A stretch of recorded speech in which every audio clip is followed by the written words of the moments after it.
Welcome to our channel. Today we how to uninstall WireGuard from a Linux VPS, complete guide step by step clearly.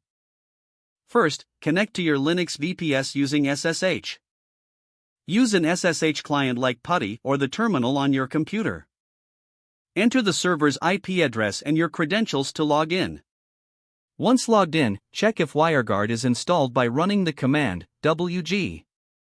If you receive a message stating that the command is not found, WireGuard may not be installed. To uninstall WireGuard, you need to identify the package manager your system uses. For Debian or Ubuntu systems, the package manager is apt. For CentOS or RHEL systems, the package manager is yum or dnf. If you are unsure, you can check with the command cat/etc/os release.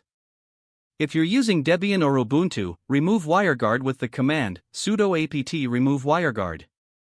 This command will uninstall the WireGuard package. To remove any unused dependencies, run sudo apt auto-remove. If you are using CentOS or RHEL, use the command sudo yum remove WireGuard or sudo dnf remove WireGuard. This will remove the WireGuard package from your system. After uninstalling, verify that WireGuard has been removed by running wg. If the command is not found, WireGuard has been successfully uninstalled.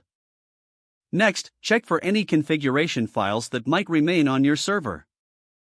These are generally located in a /etc/WireGuard. To remove the configuration folder, run sudo rmrf/etc/WireGuard. This will delete all WireGuard configuration files and folders. If you want to ensure no other remnants remain, you can search for any related files with sudo find/name *WireGuard*. Review the list of files returned and delete any that are no longer needed. Once you are finished, you can exit from your Linux VPS by typing exit.